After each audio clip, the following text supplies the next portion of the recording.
तभी इसी कोलकाता की सड़कों से एक आंदोलन शुरू हुआ था जिसने 34 साल पुरानी वामपंथी सरकार को सत्ता से बाहर कर दिया था। लेकिन आज वही ममता बनर्जी चुनावी हार, पार्टी में बगावत और लगातार कमजोर होती सियासी पकड़ के बीच एक बार फिर सड़क पर उतर रही हैं। सवाल सिर्फ एक रैली का नहीं है, सवाल ये है कि क्या दीदी अब भी बंगाल की राजनीति की सबसे बड़ी ताकत है या फिर ये रैली उनकी सबसे बड़ी अग्नि परीक्षा साबित होने वाली है। पश्चिम बंगाल विधानसभा चुनाव में करारी हार, पार्टी के कई बड़े नेताओं की बगावत और लगातार बदलते राजनीतिक समीकरण, इन सब के बीच अब पूर्व सीएम ममता बनर्जी ने एक बड़ा राजनीतिक दांव खेला है।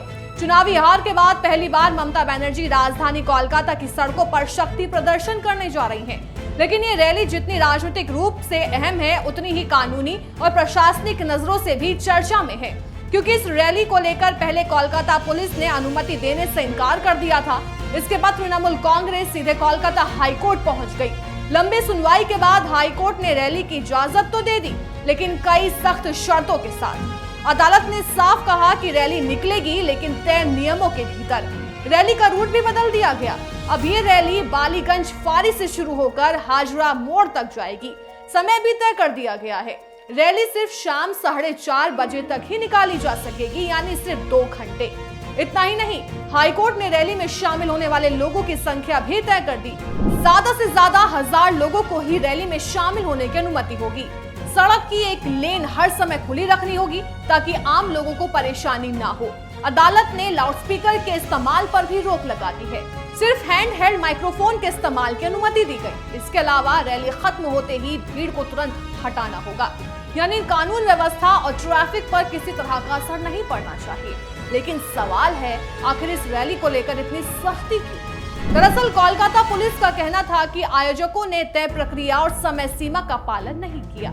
इसी आधार पर पहले अनुमति देने से इनकार किया गया। लेकिन टीएमसी ने आरोप लगाया कि पुलिस राजनीतिक दबाव में काम कर रही है और जानबूझकर लोकतांत्रिक अधिकारों को रोकने की कोशिश कर रही है।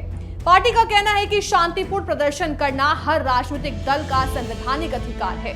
हालांकि हाईकोर्ट ने दोनों पक्षों की दलीलें सुनने के बाद एक संतुलित रास्ता निकाला, रैली की अनुमति भी दी और जनता को होने वाली असुविधा को देखते हुए कई शर्तें भी लागू कर दी। दिलचस्प बात यह है कि टीएमसी ने अभी तक रैली का आधिकारिक एजेंडा सार्वजनिक नहीं किया, लेकिन राजनीतिक गलियारों में चर्चा है कि दक्षिण 24 परगना के बारुईपुर में नाबालिग से दुष्कर्म और हत्या का मामला इस विरोध प्रदर्शन का मुख्य मुद्दा बन सकता है। यानी ममता बनर्जी इस घटना को लेकर सरकार और प्रशासन पर सवाल उठाने की कोशिश कर सकती हैं। लेकिन राजनीतिक विश्लेषकों की नजर सिर्फ इस मुद्दे पर नहीं है। उनके मुताबिक इस रैली का सबसे बड़ा मकसद अपनी राजनीतिक ताकत का प्रदर्शन करना है, क्योंकि चुनाव हारने के बाद तृणमूल कांग्रेस लगातार संकटों से घिरी हुई है। कई नेता पार्टी छोड़ चुके हैं, कुछ खुलकर बगावत कर चुके हैं और संगठन भी पहले जैसा मजबूत नजर नहीं आ रहा।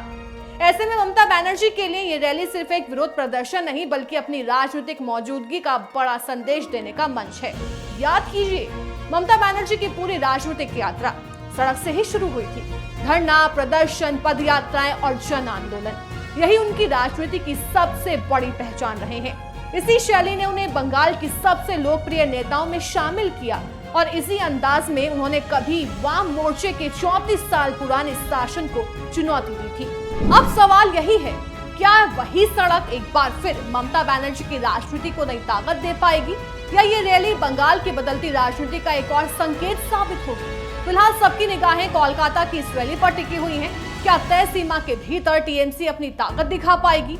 क्या इस रैली से पार्टी कार्यकर्ताओं का मनोबल बढ़ेगा या चुनावी हार और अंदरूनी बगावत का असर सड़क पर भी दिखाई देगा? इन सभी सवालों का जवाब अब इस रैली की तस्वीरें, भीड़ और उसके बाद के राजनीतिक संदेश तय करेंगे, क्योंकि बंगाल की राजनीति में सड़क पर उतरने वाला हर कदम सिर्फ प्रदर्शन ही नहीं होता।